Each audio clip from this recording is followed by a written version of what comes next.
Good afternoon, Catherine. Good afternoon. How are you? I'm okay. How are you? Fine, thank you. Yeah, nice meeting you, and we do appreciate you for having given us the chance to talk to you. Yeah, I'm just going to take us through something that is so simple, might be simple, but might get a little bit complicated in between the middle. Have you ever heard of the word or the term abortion? Sure, I have. So, how would you define abortion? It's getting rid of a developing baby. All right. Yeah, it might be through medical means or manual means. So, what are the manual means? Do you mind maybe elaborating more Oh, on but that? they're both manual. But then the medical one is it's taken to be safer, Okay. and then someone can choose to do it maybe at home. Okay. Yeah. So do you think that it's always intentional, or maybe there's some circumstances that brings about that? The act is the intentional. Okay, having sex is the intentional act, but then aborting. Sometimes it might be intentional, sometimes it might Might not be intentional. not. All right. So what would be some of those reasons that influences ladies to go in for abortion? It's maybe early pregnancies, not even maybe, but it is early pregnancies that are not well prepared for. Yes, and you might not have the means of taking care of this baby. I mean, maybe the father of the baby doesn't want to take care of it, and maybe you're scared your parents might chase you out of the house, deny you, something like that. So do you think that those reasons do really give one a clear justification to end the life of the No, other? no, this is a life you're dealing with. So you're denying of the baby Okay. a right to live. Okay. All right. To leave. So do you think it's okay? It's not fine. It's really it's a sin. It's a sin. All right. So I have something small here for you to watch. It doesn't take long.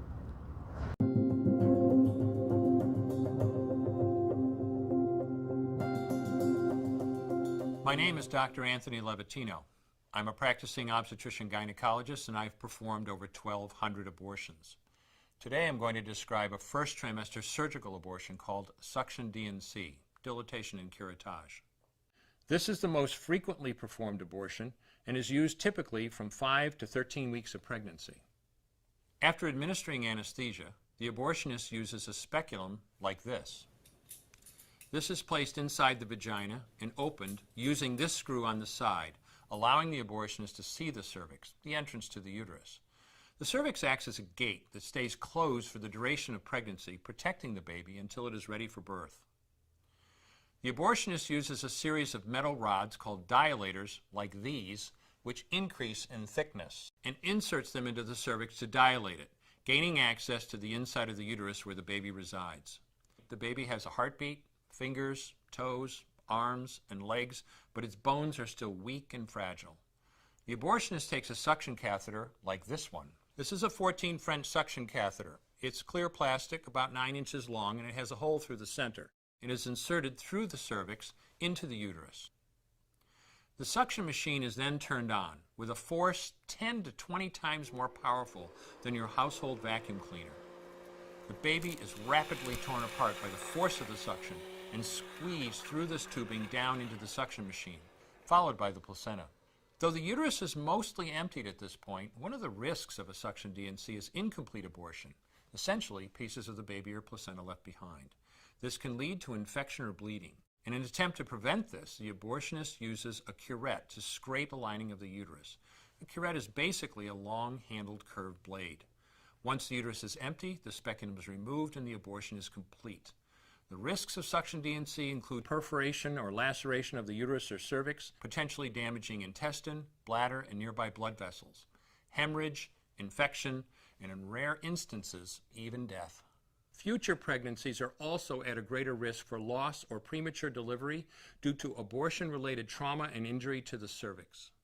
As I mentioned at the beginning, I'm Dr. Anthony Levatino, and in the early part of my career as an OBGYN, I performed over 1,200 abortions. One day, after completing one of those abortions, I looked at the remains of a preborn child whose life I had ended, and all I could see was someone's son or daughter. I came to realize that killing a baby at any stage of pregnancy for any reason is wrong. I want you to know today, no matter where you're at or what you've done, you can change. Make a decision today to protect the preborn. Thank you for your time. I will no longer do any more abortions. When you finally figure out that killing a baby that big for money is wrong, that it doesn't take you too long to figure out it doesn't matter if the baby is this big or this big or this big or maybe even this big, it's all the same. And I haven't done any since then, and I never will.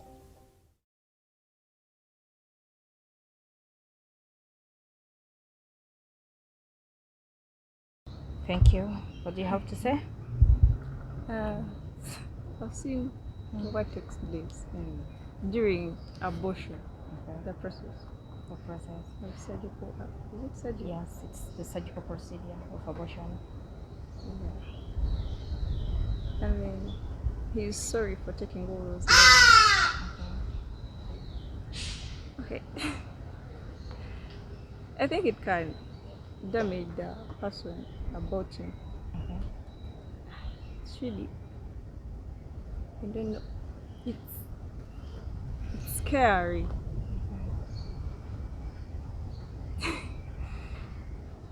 So harsh. Yeah. So inhuman. Yeah. I don't even know how I can describe it because All right. killing someone. So after looking into the video and back to your point, you say that at times it's intentional and at times it's not intentional. So like how would you clearly point out that either abortion is intentional or it isn't intentional? Sometimes you can go back to your parents, you tell them I'm pregnant, and they're like, so you have a future ahead of you, and this baby is going to hinder you from attaining your goal. So let's go in for abortion. Maybe sometimes you want to keep the baby, but then your parents are telling you, you know, this is right for you and this is wrong for you. So you aborting is not your intention, but then you're following your parents' guides. Okay. So maybe what would be some of the advice to the parents outside there, like who think that education is more valuable than the life that is growing inside the womb? That's wrong because I have friends that have kept their babies and they have continued with their lives. Okay. Yeah, right now I'm going to graduate, but then some of my friends are like, they kept their babies and then they are continuing with life. Killing a baby isn't really a sorry because this is your child, this is your blood you're aborting, this is your grandchild, and you're suggesting that your grandchild should be killed. Yeah. All right, and maybe a message to some of the young girls outside there who think that abortion is the only solution if in case they have ever happened to have unplanned pregnancies. It's not the only solution. Okay. My advice to them is to be cautious of their decisions, and if at all they are taking in abortion as the only option, they should just talk to God. They should ask God of what should be done, because God cannot give you something that you cannot manage. By the time God gives you this, you're going to manage it. Whether you think you can't, but then it is God. This is God's creation, so He can handle the creation. All right. Thank you so much, Catherine, for your time. Thank you. Thank you. Have a good day. You too.